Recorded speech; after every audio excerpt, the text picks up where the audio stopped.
Hello everyone, welcome back to my channel Flawless HF.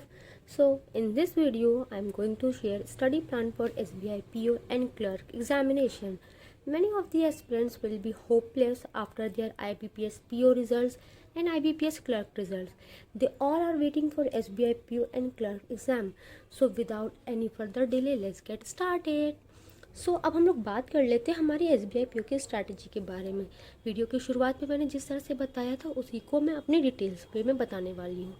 तो सबसे पहले क्या है कि हमारे पास अभी बहुत ज़्यादा टाइम है मेंस पे फोकस करने के लिए। तो सबसे पहले हम मेंस बताएंगे क्योंकि अभी तक नोटिफिकेशन नहीं आया है। जब तक नोटिफिकेशन नहीं आ रहा हम लोग मेंस पे फोकस करते हैं क्योंकि प्री हम लोगों ने बहुत पढ़ा है और अच्छे तरीके से कर लेंगे और मेंस के लिए हमारे पास टाइम नहीं बचता है प्री के बाद, इसलिए हम मेंस पे फोकस करते हैं।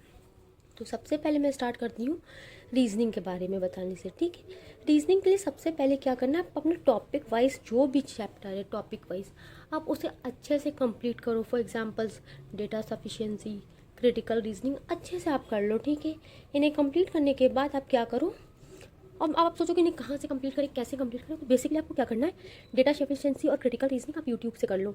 बहुत ज़्यादा वीडियोस हैं, बहुत सारे टीचर्स की वीडियोस है, आप वहाँ से करोगे, प्रैक्टिस भी हो जाएगा, आप सीख भी जाओगे। और PDF बंडल आप ले लो। PDF bundle like for example मैं बात कर लूँ गाइडली की, अब वहाँ से प्रैक्टिस करना। फिर उसके बाद ये जब कंप्लीट हो जाए फिर आप क्या करो कि अपना एक सेक्शनल मॉक टेस्ट देना। ठीक है, फिर उसके बाद हम बात कर लेते हैं क्वांट्स की, क्योंकि क्वांट्स में हम लोग को क्या करना होता है, एज़ यूजुअल टॉपिक को कंप्लीट करना होता है। जैसे कि टॉपिक क्या होते हैं, Q1 Q2 number system base के जो भी कितने क्वेश्चन होते हैं वो आपको करना होता है। और हाँ, मैं चाहती हूँ कि आप DI जो मेंस की DI होती है वो अरिथमेटिक बेसिस होती है। जैसे बोर्ड एंड स्ट्रीम पे एक DI आ जाएगी, प्रॉफिट एंड लॉस पे कोई DI आ गई। ठीक है, इसके बाद आपको सोर्सेज कहाँ से चाहिए होंगे कि कहाँ से किस तरह से प्रैक्टिस करें। आप क्या करो, यूट्यूब वीडियो चलाओ, किसी भी टीचर्स की किसी भी क्लास की यूट्यूब वीडियो चलाओ, उसे पॉज करो और सॉल्व करने बैठ जाओ। ठीक है, उनका टाइमर, वो कुछ टीचर्स क्या होते हैं टाइमर्स भी देते हैं, तो आप टाइमर्स के साथ सॉल्व करो और अपना सोल्यूशन मैच कर लो। अगर आपका सही होगा तो आपको सोल्यूशन देखने की भी ज़रूरत नहीं पड़ेगी। फिर उसके बाद आपको क्या करना है, PDFs बहुत सारी अवेलेबल है, आप बहुत सारी PDFs लगा सकते हो, बहुत सारे सोर्सेस हैं। जैसे कि मैंने पहले ऊपर भी बताया था कि PDF बंडल आप गाइडली का ले लो, तो उसी तरह से कॉन्स में भी PDF बंडल गाइडली के आते हैं, तो आप उससे भी कर सकते हो।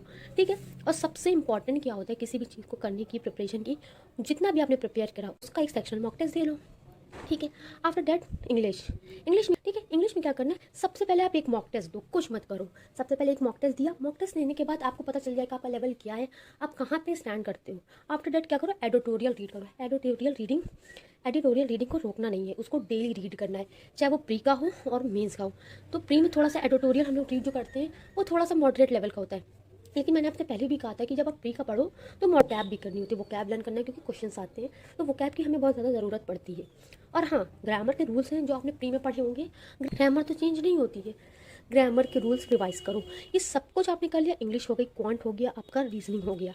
लेकिन इन सब के लिए इंग्लिश के भी लिए आपको एक मॉक टेस्ट दिया, ये सारे मॉक टेस्ट दिया, आपने उसको एनालिसिस कर लिया उसका अच्छे से। ठीक है, आफ्टर दैट मैं बात कर लेती हूँ एक फुल लेंथ मॉक टेस्ट की।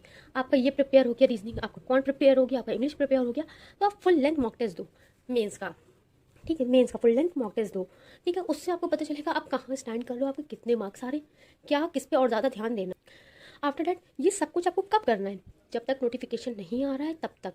नोटिफिकेशन से पहले आपको ये सब कुछ करना है ताकि आपका मेंस पे, या आप नोटिफिकेशन से पहले कर लोगे तो आपका मेंस का डर जो होगा खत्म हो जाएगा। आफ्टर दैट अब आप मेंस कर रहे हो तो आपको डर होगा कि मेरा कहीं प्रीलिम्स खराब ना हो जाए, तो उसके लिए आपको क्या करना होगा, डेली एक मॉक टेस्ट टाइम निकालना पड़ेगा आपको, चाहे वो रात में आप दे दो या सुबह उठते ही प्रीलिम का एक मॉक टेस्ट दे लो। ठीक है, डेली। ठीक है, आपने उसको मॉक टेस्ट दे लिया, जब आप मेंस करोगे ना तब आपको प्रीलिम का जो टाइम होगा वो कम लगेगा, आप मॉक टेस्ट भी आराम से दे लोगे, उसका एनालिसिस भी आराम से कर लोगे। क्योंकि मेंस में क्या होता है, टाइम ज़्यादा लगता है, तो हमारी आदत पड़ गई होती है कि हाँ वहाँ तो 1 घंटा देना है, यहाँ तो टाइम ज़्यादा देना है, इसलिए हमें आदत पड़ गई होती है। जैसे ही नोटिफिकेशन हमारा आउट हो जाए उसके बाद आपका पूरा फोकस सिर्फ हमारे प्रीलिम्स पे ही होना चाहिए, क्योंकि मेंस की बारी तो तब आएगी ना जब प्रीलिम्स हमारा क्लियर होगा। पहले प्रीलिम्स निकलेगा तब बारी मेंस की आएगी, ये प्रिपरेशन रखी रह जाएगी अगर प्रीलिम्स नहीं होगा। मैं ये मान के चल रही थी कि आपका प्रीलिम्स अच्छा होगा, इसलिए मैंने आगे मेंस की बता दी, क्योंकि मेंस की स्ट्रैटेजी जल्दी कोई नहीं बताता, सब प्री करके रह जाते हैं, लेकिन नहीं। ठीक है, तो हमें क्या करना था, मैंने जैसे बताया